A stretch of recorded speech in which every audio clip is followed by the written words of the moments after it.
Don't hang up that phone. We've found what you're looking for. Welcome to the Let's Talk Cabling Podcast with Chuck Bowser, RCDD.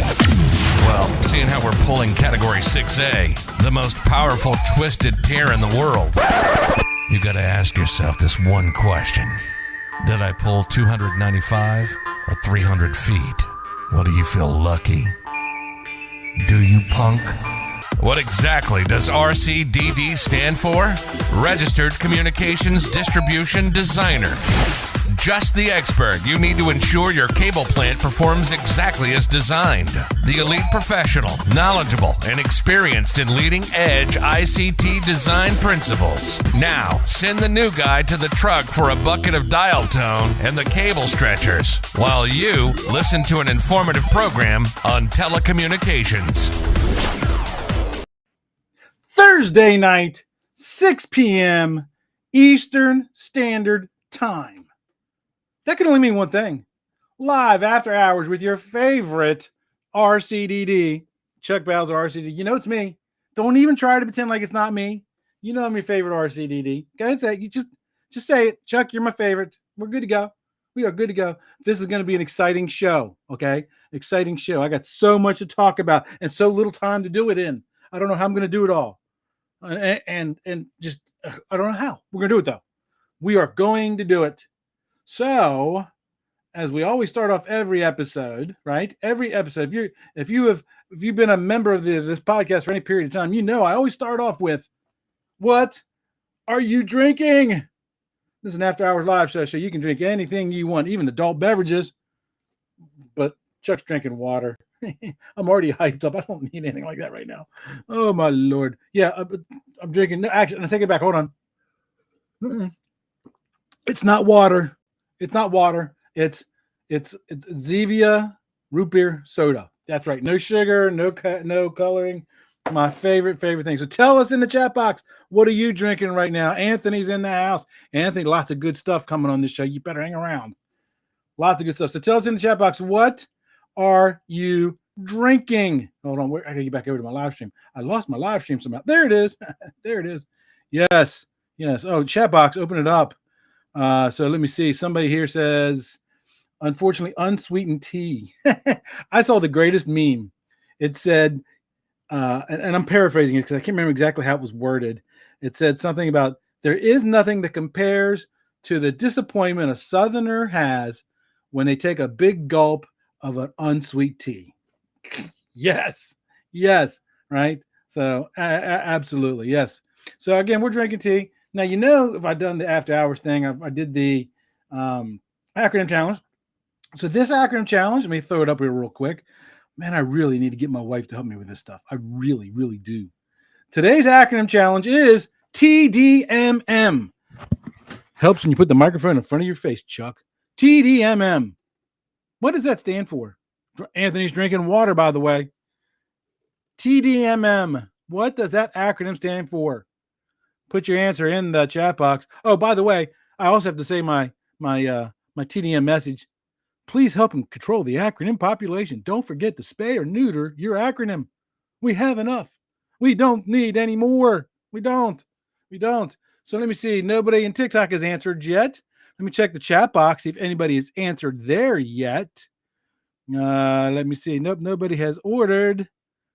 Nope. Oh, man.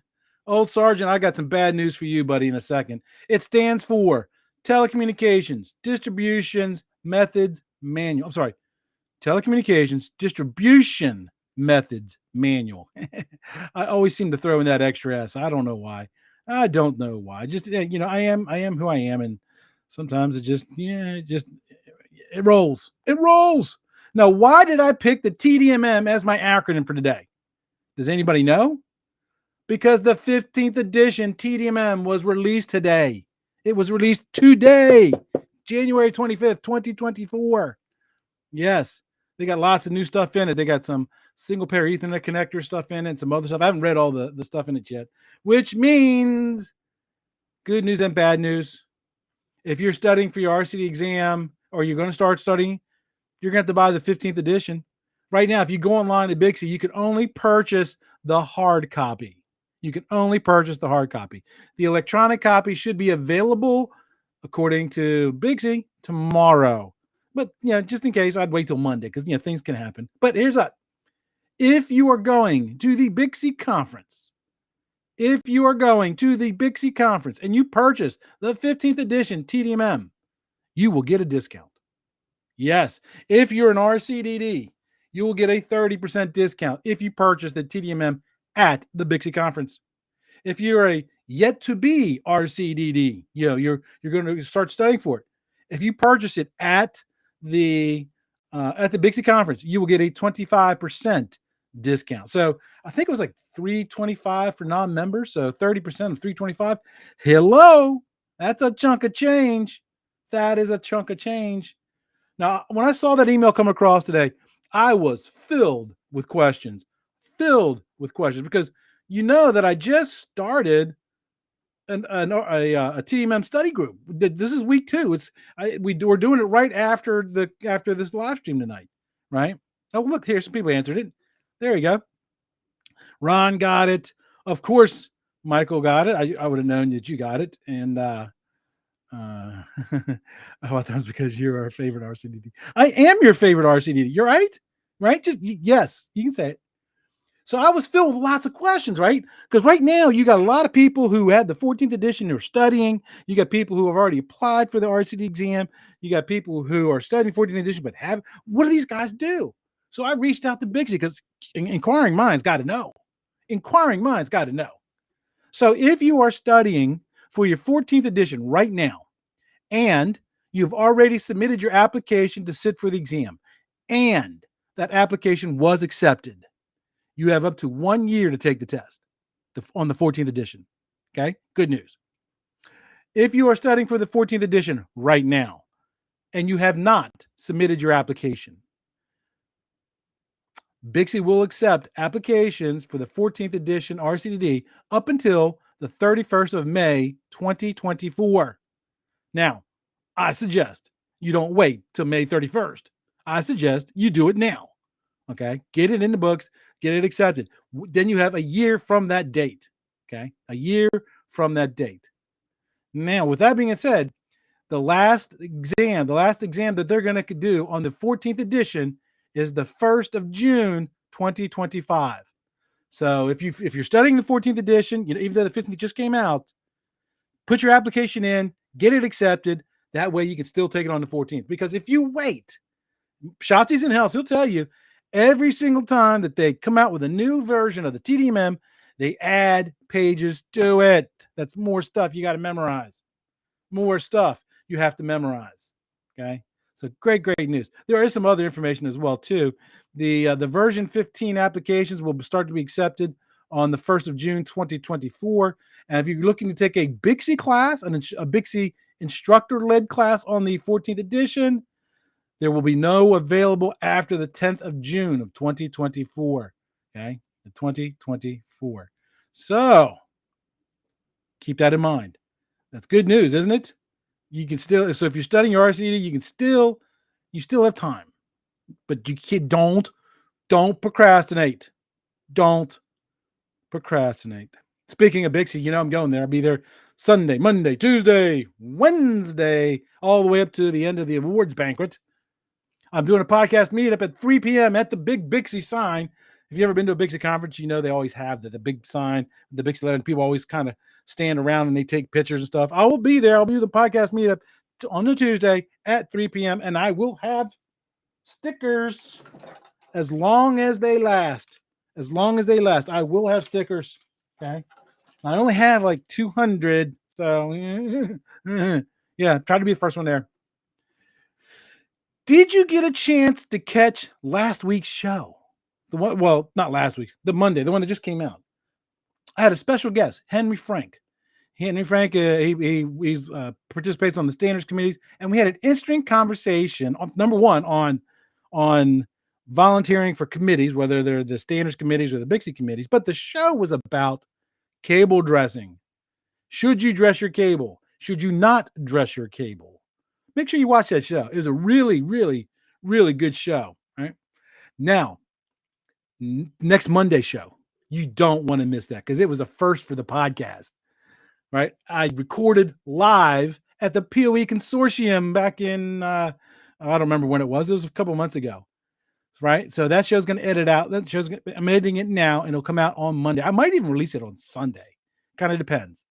And it's a first for this podcast show because I recorded live. It's another first for the podcast because I had like 6 guests all at once. It's another first for the podcast because normally people look at my videos and they think it's really complicated. It's really just 2 video feeds. It's my video feed and it's your video feed, who I'm interviewing, and then I kind of put them together. The show at the POE Consortium, I have 3 different camera feeds, 7 different microphones. Yeah, it was a little bit above my my skill sets, but I'm working through it. So you're welcome for the information. Absolutely pass along. You can actually watch this recorded video if you want to send this video to them as well. And they can always reach out to me too. So I was answering somebody there on TikTok. Don't forget, you can purchase Let's Talk Cabling merchandise, right? So I've got the page set up. Go to the link tree in the description there. So you can buy t-shirts, you can buy Wire Monkey shirts, anything that you ever see me wear except for the RCDD shirts, because you have to be an RCDD to get that. I'm selling them just to help kind of make some money for the podcast, right? So there we go. Oh, and one other thing I want to talk about before I move on, right? I've said this every time, and I'm going to preach this until the end of time. What's a Bixie membership cost? Anybody know off the top of their head? I think it's like $135. I think that sounds about right. What if I told you you could have a mentor for a year who has a Bixie RCDD, OSP, DC-DC, RTPM for that cost of that Bixie membership? Would you be interested? Because right now, as you know, I help volunteer on the committee for the Bixie mentorship program. And the beautiful thing is we have more mentors than we have mentees. Right? More mentors than mentees. So if you know somebody like the guy who just said in TikTok about the people studying, have them sign up for mentorship. You can scan this QR code right there, or you can go to the Bixie website and look at the mentorship program. I'm going to leave that QR code up so people, even though it kind of blocks my sign, but that's okay. Mentorship is more important. Mentorship is more important, right? So now let's go ahead and move it. Oh, hold on, let's answer this question right here. Here we go. So they'll expect me to have the 15th edition if I take the class. Looking for a class in July. Sadly, I can't do it before then. Yeah. If you're going to take it after that date, yeah, you're gonna have to get the 15th edition. Unfortunately, good question, Chris, and I'll see you tonight. And Shotzi answered the question about the membership, the Bixie membership. It costs $119 for a Bixie membership, and then you can get into the mentorship program as a mentee. But then you get all the other benefits. You get discounts on for example, the tdmm.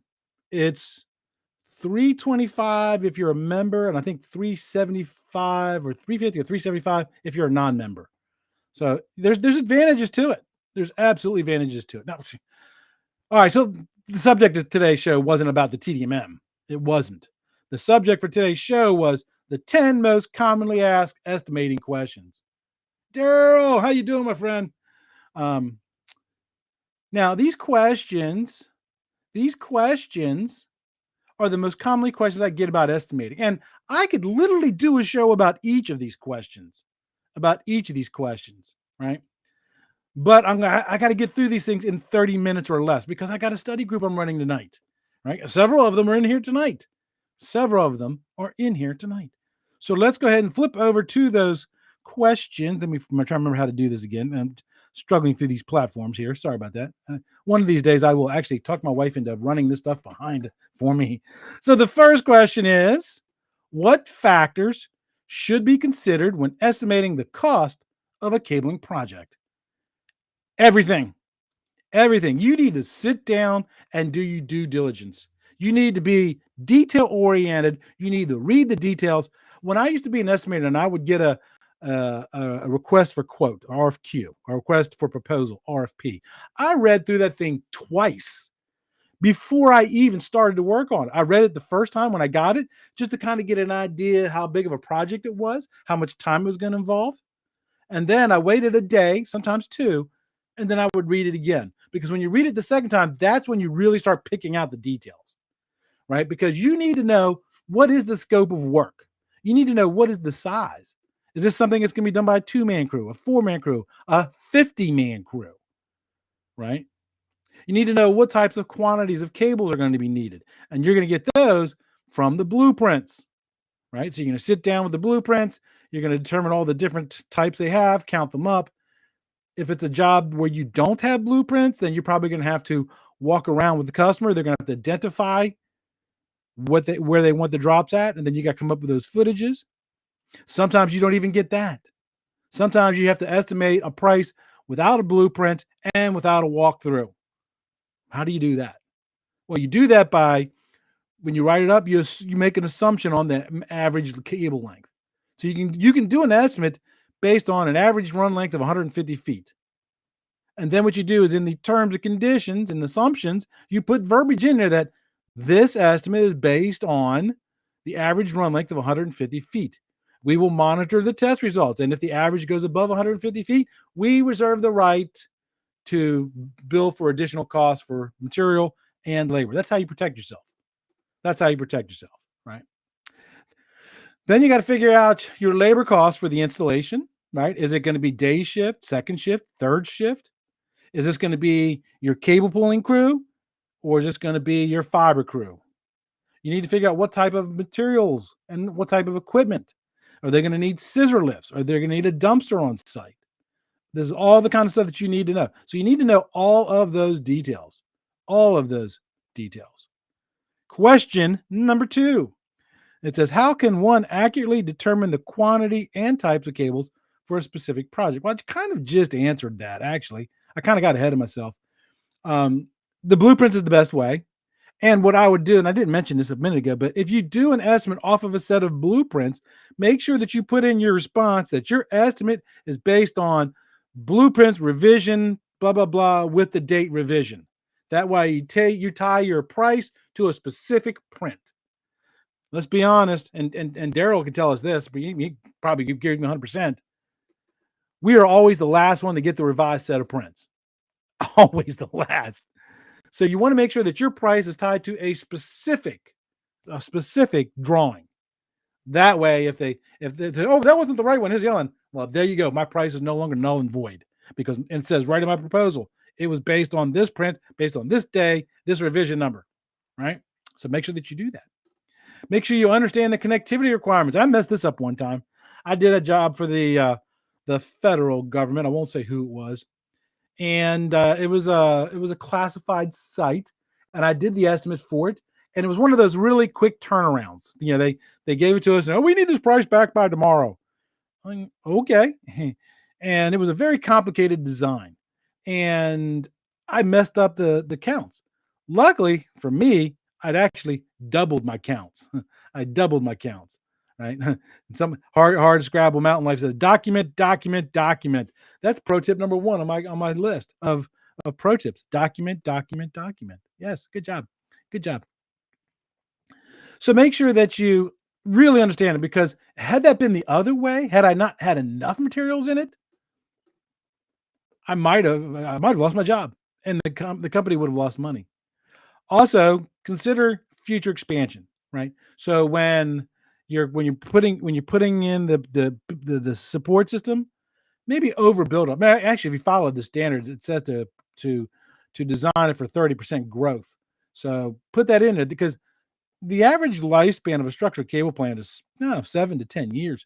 That doesn't mean the cable goes bad. It just means the customer buys new computers and they need better, faster cabling. But there are some cable systems that last for, they're still in use 30 years later. But when you look at overall, they kind of get replaced because of the constant moving forward of technology.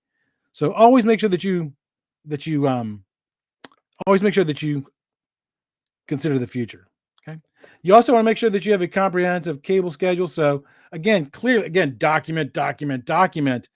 Put in the proposal a cable schedule, which says, look, here's these cables go into this room, this cable's going to the room, here's the average run length. You are documenting what you found. Documenting what you have found. Question number 3. Oh my gosh, we're at 7:20. I'm only on the third question. Oh my gosh. Hey guys who are here in my study group tonight, I might be late. What are common challenges in estimating ICT cabling projects, and how can they be mitigated? Okay, so the biggest one is a constantly changing scope. That's why I like it when customers give me a written scope of work, right? And it's documented because now I know, because most bids are usually, a lot of times you're bidding against other contractors. So you want to make sure everybody's bidding the same document so that way you get a fair comparison. So you want to make sure that if the scope does change, that you make sure all the other people get notified of that change. You probably think, well, why should I care if the other contractors get notified about the scope change? Because you want them bidding the same thing. If they don't get that information, their price will be cheaper than yours, and they'll probably win the job, and they'll probably lose money because they didn't get that change.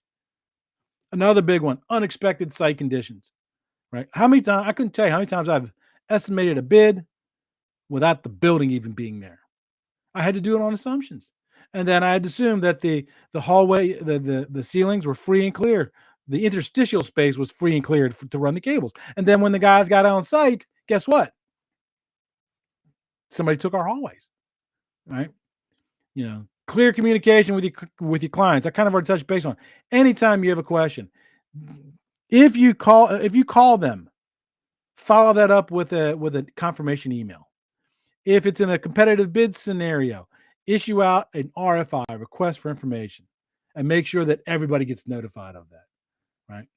And then also staying up on your industry trends. This is another one that happens. The industry is bad for this. What about Chuck? What about Cat 6E? Cat 6E. There is no Cat 6E in the standards. Is there a Cat 6E cable you can buy? Yes, but it's not in the standards. It's not in the standards. Go on to question number 4. Question number 4. What role does cable testing and certification play in the estimation process? Ed, the old tech guy's in the house. Ed. So the question number 4. What role does the cable testing and certification play in the estimation process? Okay. You have to do it. You got to understand, what is the requirement. Do they want certification, qualification, or just verification? Because those are 3 different testers, and those are 3 different tests, and 3 different time values, and 3 different level of technicians. You need to understand that. A lot of customers, they don't care about the certification. They just want a continuity test. Dude, and I can train 2 cable monkeys to how to do a continuity test in a matter of minutes and have them rock through a job site. Certification, a little different. That tester costs a lot more money. You have to have somebody who knows how to run that tester. That's a more experienced technician. That's somebody who's going to cost a little bit more. So make sure that you understand that. Make sure you understand the true cost of testing equipment. A lot of people don't get this. The certifiers, the cable certifiers, those permanent link heads have a lifespan, usually about 5,000 insertions. They are a consumable. Now, consumable means that it's going to, part of its life cycle, or maybe all of its life cycle, will get used up on the project. I'll give you an example, right? If you're estimating how to terminate fiber, or a job that terminate fiber, right? And let's say it's an old school where they're doing 2-part epoxy and they're polishing stuff, right? Well, you got to factor in polishing pads, chem wipes, all that stuff's going to get used up during the job. That's called a consumable. So your tester heads are also consumables. So if you have the best way to do this, find out how much it costs to replace your tester head or tester heads. Call the manufacturer, they'll give you the price, and then ask them, how many life cycles is this good for? They'll tell you that too.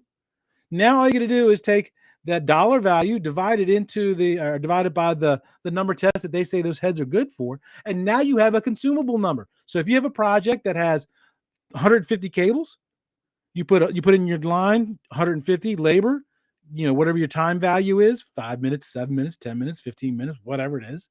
And then on the material side, you put in that little bit of a stipend for each test. So that way, when you win up enough project where you've tested 5,000 insertions, you brought in enough money to buy a new set of heads. It's a consumable. It's a consumable. And also, those testers, especially the certifiers, those certifiers have to be calibrated once a year. Yeah, once a year. So if you're a big company, you got multiple testers, that's not a big deal. But if you're a small company where you only have one tester, you might have to factor in the cost to ship those testers, the cost to rent an additional tester to hold you over while yours is getting calibrated. These are things that you got to think about. That's what you got to think about.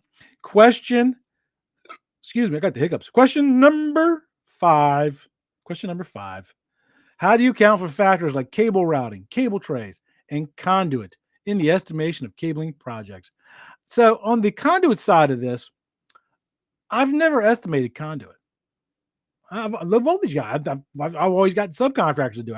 I would call up my local electricians. Like, here's the blueprints. Give me the price for the conduit.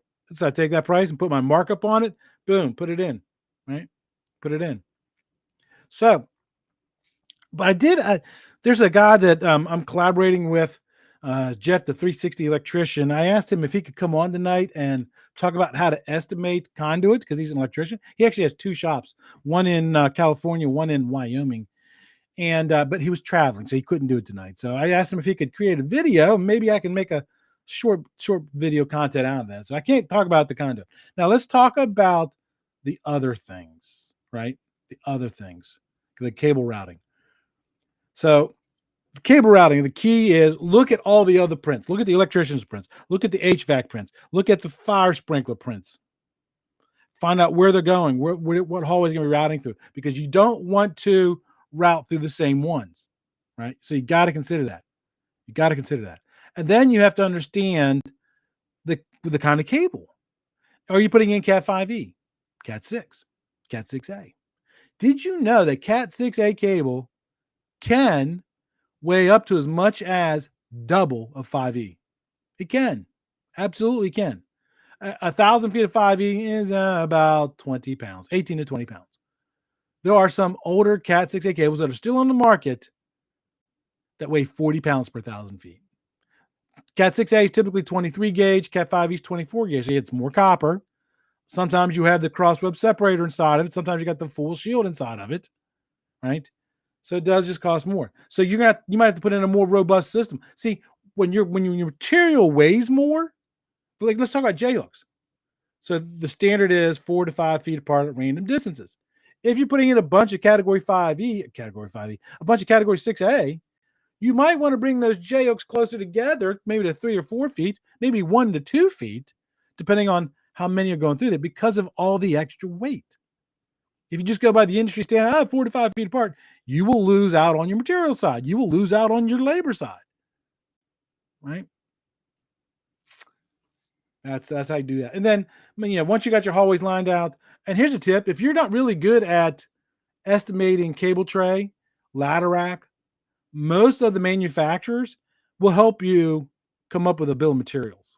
So if you send them the prints, they will kind of say, okay, here's what you're going to need, and they'll give you bill of materials, and then you can take that, always double check it, and then put that in your estimating sheet, and you're rocking on, and put your labor values to it.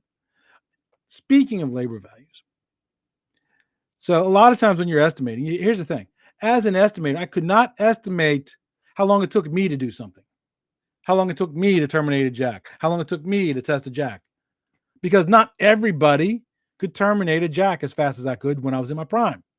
I'm not trying to say that to wag my tail, but though we all know this, there's some people who are really good at stuff, and there's other people who just kind of meander and get their way through it. You have to use an average. So keep that in mind. And there's a way that you can figure that out. If you're a owner of a company or an estimator and you win a project, and go out to the project, once or twice while it's going on, and look at You just kind of watch, see how long it takes them to terminate stuff, and then time them. Don't let them know your time because they'll alter their behavior. And what I used to do is I would do a QA inspection, and then I would review it with the foreman on the site, and I would always do it somewhere where I can keep an eye on the crew. And I say, okay, they're starting at that piece of furniture. And then I would talk to my project manager. I'd talk about the QA and stuff like that. When I got done, I'd see where they were. I said, okay, I know there's 3 jacks per place. Bam, bam, bam. That's X amount of jacks in a certain amount of time. So they're doing their jacks in X period of time. Right? That's how you do that. Got a question in here on TikTok. I agree with the factor in the hourly price. What do you got think? I factor in the HR price. HR price. What do you, HR price? HR price. What's home run price? Oh, okay. I've never heard that before. Home run price. I know some people who do estimate per drop, and some people. My preference is always to estimate per foot because it's going to be more accurate. But there's some people say, okay, well, as a general rule, Cat 5e, one drop, $125. Okay. Just keep in mind that your runs aren't always going to be the same length. They're not always going to be drop tile ceiling. Sometimes you have to run through a solid ceiling. Sometimes you have to go over things, go under things. So that's why I'm not a big fan of the per drop price. I'm not a big fan of that. Not a big fan. Next question. What is the significance of compliance with industry standards and codes when estimating cabling projects? Wow. Holy smokes. Number 1, always follow the code. Always follow the code. You don't have a choice in the matter. You don't. And if you enter into a contract with a customer and that contract stipulates that your work will have to meet or exceed the standards, now you have to follow the standards. So you have to be thoroughly knowledgeable of both codes and standards. Codes and standards. That's why I'm always doing what I'm doing, man. I'm always out here trying to tell people. Somebody asked me in one of the social media groups earlier. I told you I'm in tons of them, and somebody asked about what was it? Oh, they're talking about running cable to VoIP. So they have a system where it's a phone. You run one category, you get a cable to it. It's got a pass through, and then that could connect into the computer. So one cable ran both the phone and the computer. And then somebody asked about, well, doesn't the standard say you have to do 2 cables per? So I responded, yes, the standards do say you shall run 2 cables per faceplate, one for voice, one for data, right? And but you got to understand the word shall is a requirement, but standards are voluntary. You are not required necessarily to follow the standard. You don't have to. Now, if you want to be the best installer, if you want to be the best company, yes, you want to follow the code. You want to follow the standards. You want to follow the best practices because that's what the winners do. Yeah, your project's going to cost a little money, but your quality will be much better, and that's going to help you a lot. Somebody says, do daisy chain to save money. Well, technically, I guess that is kind of a daisy chain, isn't it? Yeah, daisy chains is something. I have to do a show. Actually, I did do a show on topologies. I talked about star, bus, and ring. That was a few years ago. I might have to do put out an extra episode next week while I'm at Bixie and do a repeat on that show. It's been a while. But it's going to be kind of funny because you'll see how much I've gotten better at presenting, and you'll see the different studio and a bunch of other stuff like that. So you got to make sure that you understand the codes and the standards. So the best way to do that is to get a copy of the standards, read the standards, participate in standard committees, talk to professionals, attend classes, just be current with it. That's the best thing to do. It really is. Going on to the next question. How can an estimator accurately forecast a timeline for completing a cabling project? Okay. That's not as hard as it sounds because when you're creating an estimate, you're creating a bill of materials and a labor values. So you can literally total up all your labor values and you'll get the number of hours in the job. And then all you got to do is figure out crew assignments. Am I doing a 2-person crew, a 4-person crew, right? Something like that. And you can, through some calculations, you can figure out, this project should take 3 days. This project should take 3 weeks. This project should take 3 years. Absolutely. I have done estimates on projects that have spanned multiple years. Multiple years. Matter of fact, 20 years. 20 years. Doing an amazing job. Layer one is really neglected in the field. Thank you. Yes, it is absolutely neglected. I was talking to somebody just the other day, and they said, I told them I had a podcast. And they go, "You have a podcast? What's it about?" And I said, "Cabling." And they go, "Oh, whatever." It's like, okay. And this was a guy in the field. He was in the ICT industry. The ICT industry. Yeah. So yeah, you can total all that up, and then there are some tips and tricks. Can't talk today. That you can do. So a lot of times, customers sometimes will come back and say, "Hey, can you knock off some money off that estimate?" Yeah. But what I would do is I would find ways to make myself more efficient. So if I had a project that was running like say a month, well, if I went to 4/10s, I could save a little bit on my setup and teardown time and drop the price a little bit. But yet I still had the same amount of hours in the project for the actual work itself. So the price would come down a little bit. The customer will feel happy, but yet I'm still getting the same stuff. You also need to consider the availability of your workforce, especially if if you get a larger company. You can't always assume that your best crew, your best copper crew, your best fiber crew can do that project. They might be on a secure job site somewhere, right? Might be, and so you got to keep that in mind when you're doing that. And also consider the complexity of the job, the complexity, because the more involved it is, there's a certain amount of time you can actually look at. It's actually in project management methodologies.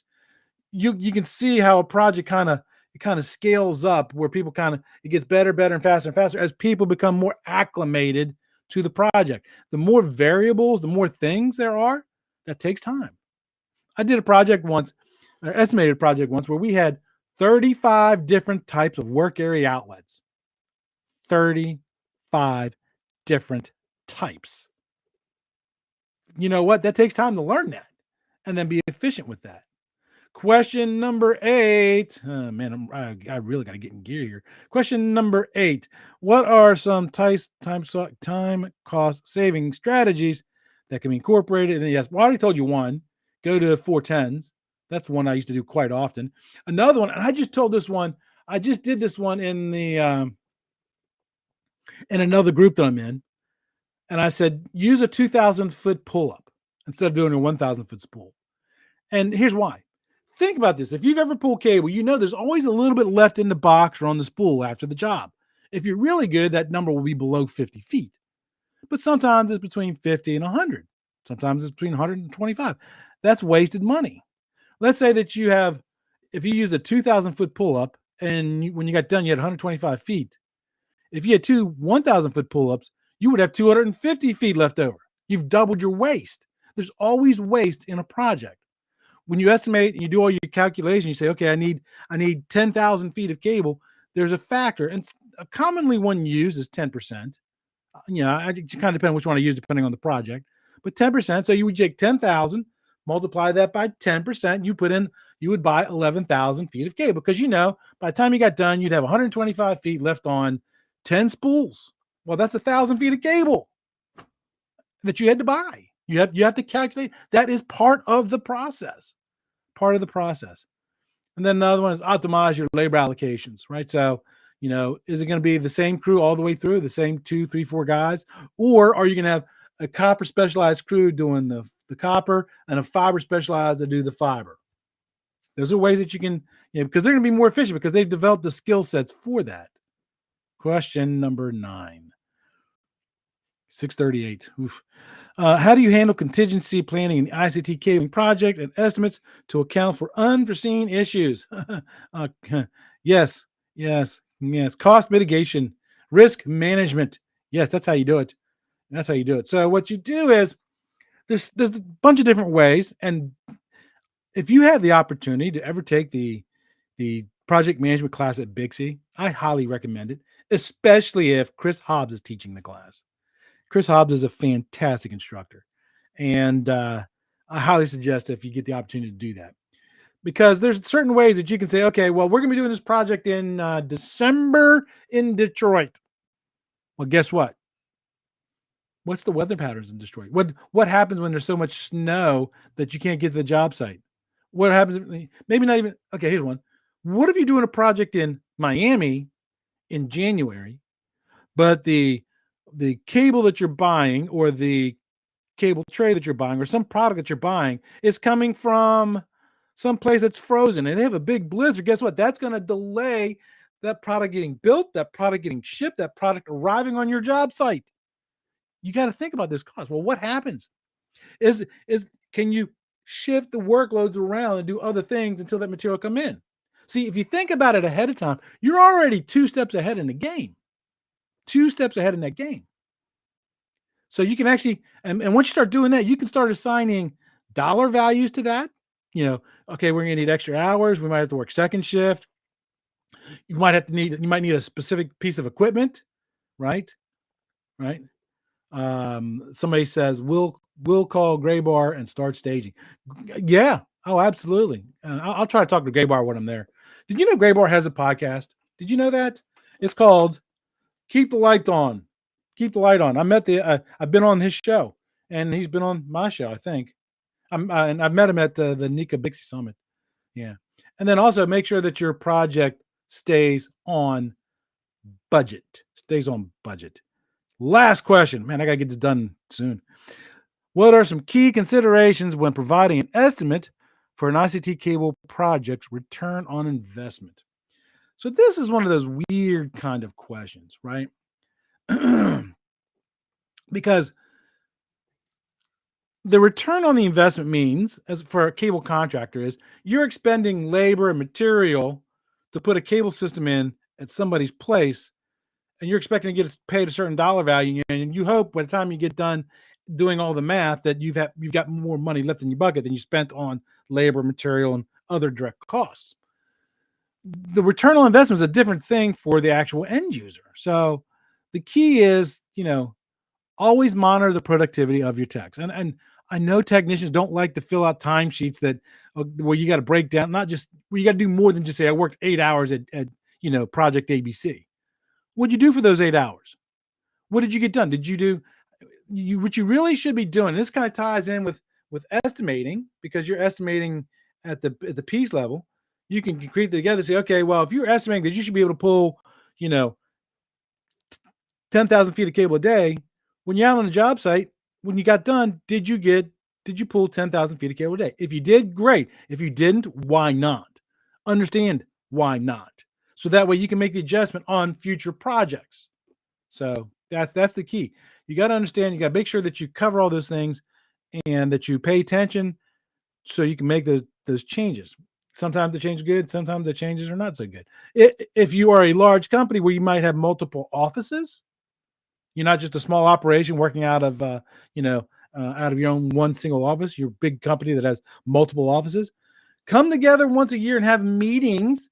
And on those meetings, talk about obviously where you're going to go in the future, what vertical market you want to chase, but also have each office pick one project that went bad and have them go in detail and explain, here's the project, here's what we were asked to do, here's what happened, here's why it went bad, here's the results of that, and here's how we fixed it. And then what will happen is, a lot of people say, oh, great, I got to tell the people that I made mistakes. Yes, everybody makes mistakes. If you've been in this industry for longer than 13 minutes, you have made a mistake in this industry. The key is to learn from that mistake. And when you're doing that as a group setting with other offices, right? Well, everybody's being rose up. So now when the other office might do a project and they run the same scenario, well, you know what? Chuck in his office had this issue, and that's how they solved it. You're already a step up because you already talked about it and you've already had it done. You already have the plan configured, right? So those were my 10 estimating questions. Oh, I got to go back to my chat box. I didn't. Sorry. Sometimes when I get on a roll, it just happens. Luke is in the house. Hello, Luke. Chuck Wilson's in the house. Chuck Wilson's right down the road from me. He says a U.S. individual membership is U.S. individual membership is $1,992 a year. That doesn't sound right. You sure about those numbers, Chuck? Let me see here. Andrew, well, I'm glad to know about the cost associated with testing. Yeah, that's a lot of people miss that one. What's a good percentage to add after your estimate? How do you account for waste? I already covered that, Michael. So for cable, it's 10%. Labor, I wouldn't go so much because, see, your real risk and on project is the labor side. That's the unknown.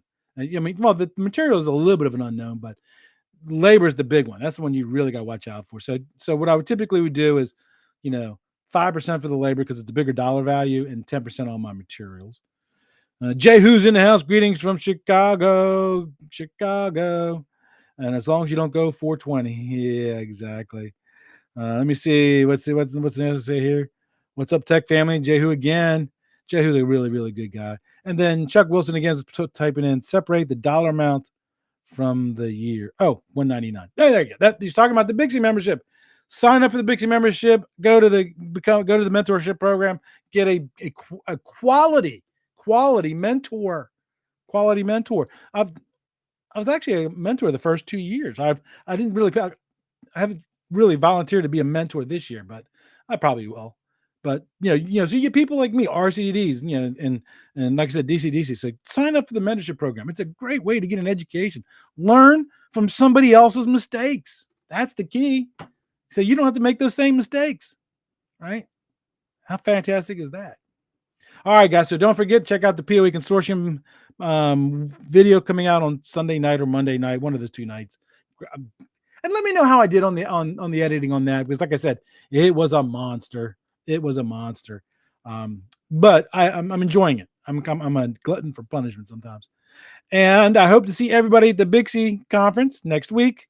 Again, I'll be there Sunday, Monday, Tuesday, and Wednesday. If you see me walking around, stop me and say hi to me. Some people say, "Oh, I didn't want to stop and talk. I like to talk to people. If you see me talking to somebody else, come up and stand right there with us, right? If it's a conversation where we're talking about some stuff that might not, then I'll say, can you give us a minute? But if I don't, feel free to stand there, absolutely, and then say hi to me. Okay, all righty, all right. So Michael said he applied as a mentee. Nice. Well, I hope.